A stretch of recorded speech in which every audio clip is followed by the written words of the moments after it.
श्री शिवाय नमस्तुभ्यम। महाराज, आप सभी लोग जानते हैं कि जैसे ही सर्दियों का मौसम शुरू होता है तो सभी माता बहनों के मन में, सभी लोगों के मन में, बुजुर्गों के मन में, बच्चों के मन में यह प्रश्न जरूर आता है कि बाथरूम या शौच जाने के बाद हम दिया बाती कैसे करें। क्योंकि कई सारी माताएं बहनें रोज सुबह शाम अपने घर में दिया और बाती करती है। कभी कभार बुजुर्ग भी दिया बाती करते हैं और कभी कभार बच्चे भी करते हैं।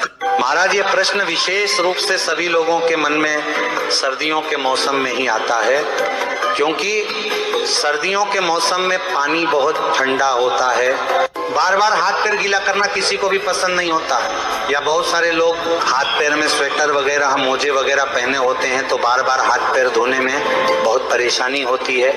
किसी के साथ में सुबह तो पूजा पाठ में किसी कोई परेशानी नहीं होती है, क्योंकि सुबह तो सभी लोग स्नान करके ही अपने घर में पूजा पाठ करते हैं, क्योंकि सुबह हमको सीधा स्नान करके पूजा पाठ ही करना रहता है। उसके बाद हम लोग अपने काम करते हैं। पर प्रश्न आता है शाम के समय में, क्योंकि शाम होने तक सभी लोग अपने कामों में व्यस्त रहते हैं और पूरे दिन भर में आप लोग बाथरूम कई बार जाते होंगे और कुछ लोग पूरे दिन भर में कभी कभार शौच भी चले जाते होंगे। तो आपके मन में ये प्रश्न जरूर उठता होगा, क्या हम लोग अगर पूरे दिन में कभी भी बाथरूम या शौच चले गए हैं तो क्या उसके बाद हम लोग शाम के समय में घर की दिया बाती कर सकते हैं? क्या उस समय पर हम लोगों को स्नान करना होगा या हाथ पैर में धोकर भी काम चल जाएगा? तो ये सारी अद्भुत जानकारी आपको इस वीडियो में हम देने वाले हैं। महाराज, इसमें कोई शर्माने वाली बात नहीं है, क्योंकि यह भगवान की पूजा पाठ से जुड़ा हुआ प्रश्न है, इसलिए आपको इसके बारे में जरूर जानना चाहिए। ये प्रश्न आपको सिर्फ और सिर्फ सर्दियों के मौसम में आएगा, क्योंकि इस मौसम में शुद्धता का ध्यान रखने में, बार बार हाथ पैर धोने में, स्नान करने में लोगों को परेशानी होती है, क्योंकि पानी बहुत ज्यादा ठंडा होता है। देखिए महाराज, आपने सुबह एक बार अपने घर में दिया बाती कर लिया, मंदिर में जाकर भी अगर आप दिया बाती करते हैं तो सुबह तो आप सीधा स्नान करके पूजा पाठ या दिया बाती करते हैं, तो सुबह तो किसी को कोई परेशानी नहीं रहती है। पर सुबह के बाद में आपके पास पूरा दिन रहता है और फिर शाम का समय आता है। महाराज, अब शाम होने तक बहुत सारे लोग पूरे दिन भर में बाथरूम जाते हैं, कुछ लोग शौच भी जाते हैं, तो यहाँ पर आपके मन में अशुद्धि आ जाती है, यानी कि आपका शरीर उस समय पर अशुद्ध हो जाता है जब आप बाथरूम जाते हो या शौच जाते हो।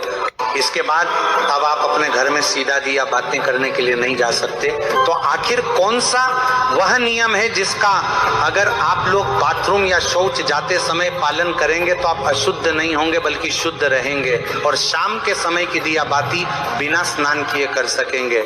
महाराज, सबसे पहले ये जो नियम है विशेष रूप से माताएं बहनें इसका पालन करें, क्योंकि ज्यादातर घर की माताएं बहनें ही शाम के समय की दिया बाती करती हैं।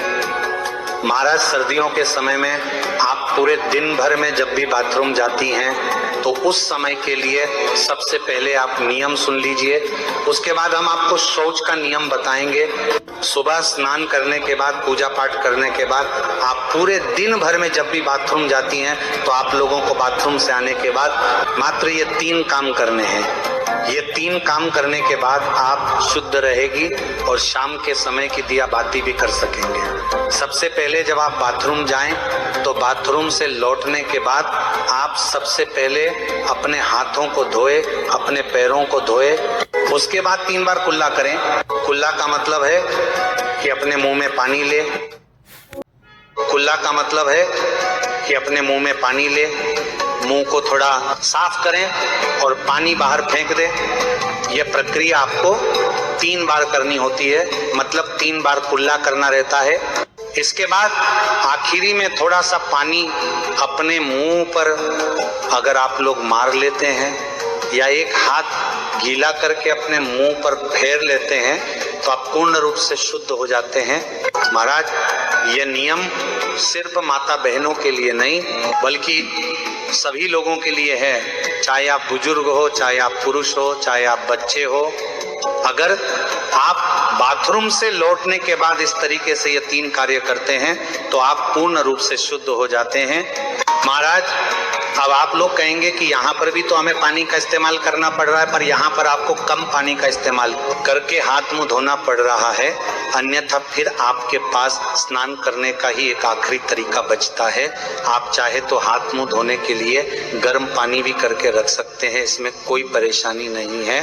पर बाथरूम से लौटने के बाद अगर आप ज्यादा कुछ ना भी कर पाए तो अपने हाथ पैर जरूर धोएं। महाराज, अब कुछ माताएं बहनें या कुछ लोग ऐसे हैं जो सुबह अपने घर से बाहर ऑफिस ड्यूटी अपने काम पर जाते हैं, तो उनके मन में यह प्रश्न जरूर आएगा कि हम लोग बाहर रहकर इस नियम का पालन कैसे करें। तो महाराज, अगर आप लोग बाहर काम करने जाते हैं, ऑफिस या ड्यूटी जाते हैं, तो उस जगह पर आप इस नियम का पालन नहीं कर पाएंगे, क्योंकि उस समय पर आप पैरों में मोजे और जूते पहने होंगे या वहां पर आपको वैसा स्थान ना मिले कि आप अपने हाथ मुंह धो सके। तो इसलिए बाहर रहकर ये सारे नियम संभव नहीं है। तो जितने भी लोग बाहर रहते हैं, पूरा दिन काम करते हैं और शाम को अपने घर पर लौटते हैं, उनके लिए एक अलग नियम है। महाराज, अगर आप सभी लोग शाम को अपने घर लौटकर अगर गर्म पानी से स्नान कर सकें तो बहुत अच्छी बात है। अन्यथा अगर आप ऐसा ना भी कर पाए तो आप लोग शाम के समय अपने घर पर आए तो आपने जो कपड़े पूरे दिन पहन कर रखे हुए थे उनको उतार कर अलग रख दें, और सबसे पहले आप ऑफिस या ड्यूटी से आकर अच्छे से गर्म पानी से, ये ठंडे पानी से हाथ मुंह जरूर धो लें, कुल्ला भी जरूर कर लें। उसके बाद आप अच्छे साफ सुथरे कपड़े पहन लें, फिर उसके बाद आप अपने घर की पूजा पाठ करें, कोई दिक्कत परेशान नहीं, और इसमें आप शुद्ध भी रहेंगे। पर महाराज, अगर आप पूरे दिन भर घर के बाहर रहते हैं और काम करते हैं तो आपको कोशिश करना है कि आप शाम के समय घर पर जब आए तो स्नान कर लें और फिर साफ कपड़े पहनकर अपने घर की दिया बाती करें। महाराज, अब बहुत सारे बुजुर्ग ऐसे होते हैं जो कि ठंड में अपने हाथ पैर के मोजे नहीं उतारते हैं और वह लोग अपने घर की दिया बाती करें, तो उन लोगों को किस नियम का पालन करना चाहिए?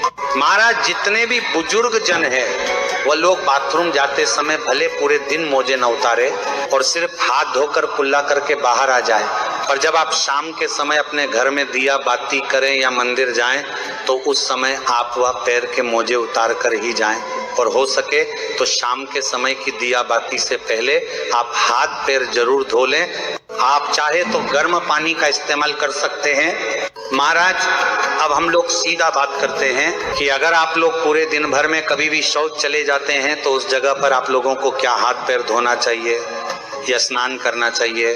क्या आप लोग उस समय शुद्ध रहते हैं या अशुद्ध? महाराज, अब अगर आप लोग पूरे दिन भर में कभी भी अगर शौच चले जाते हैं तो आप पूर्ण रूप से अशुद्ध हो जाते हैं, और शौच के समय आपने जो भी कपड़े पहने रखे होते हैं आपके साथ वह कपड़े भी अशुद्ध हो जाते हैं। इसलिए शौच जाते समय सीधा सा नियम यही है कि जो भी लोग पूरे दिन भर में कभी भी शौच गए हैं उनको शौच से आने के बाद सीधा स्नान करना चाहिए। अगर वह शौच से आने के बाद स्नान नहीं करते हैं तो उनको शाम के समय की दिया बत्ती नहीं करना चाहिए या मंदिर नहीं जाना चाहिए, क्योंकि आप अगर शौच से आने के बाद स्नान नहीं करते हैं तो आप अशुद्ध रहते हैं। अगर आप शौच से आने के बाद सिर्फ हाथ मुंह धोते हैं तो भी आप शुद्ध नहीं होते हैं, और शौच जाने के बाद भी आप लोग उस दिन अपने घर की दिया बाती करते हैं तो इससे भगवान आपसे नाराज होते हैं, या मंदिर भी जाते हैं तो ऐसा भी आपको नहीं करना चाहिए। महाराज, ये नियम सभी लोगों के लिए है, इसलिए पूरे दिन में जब भी आप शौच जाएं तो आपको उसके बाद स्नान ही करना चाहिए, तभी आप शुद्ध होते हैं। या अगर आप इतना ना कर पाए सर्दी होने के कारण तो उस दिन आप अपने घर की दिया बाती ना करें या मंदिर ना जाए, उस दिन आप किसी और से अपने घर की दिया बाती करा ले। महाराज, यहाँ पर प्रश्न ये आता है कि सर्दियों के समय ज्यादातर लोग मोटे मोटे कपड़े या स्वेटर वगैरह पहने रहते हैं, तो अगर वह शौच जाते हैं तो इतनी सारी चीजों को धोना संभव नहीं है, तो वह क्या करें? तो महाराज उस समय पर आप जब शौच जा रहे हो तो उतने ही कपड़े पहन कर जाएं जितने को आप बाद में धो सके, बाकी के कपड़े उतार कर बाहर रख जाएं और शौच से लौटकर आप खुद स्नान करें, उन कपड़ों को भी धोए जिन्हें आप पहन कर गए थे। फिर स्नान करके आप वो मोटे कपड़े या सर्दी वाले कपड़े पहन सकते हैं जो आपने पहले ही उतार कर बाहर रख दिए थे। महाराज इस तरीके से आप लोग सर्दियों के समय बाथरूम या शौच जाते समय शाम के समय की दिया बाती कर सकते हैं महाराज।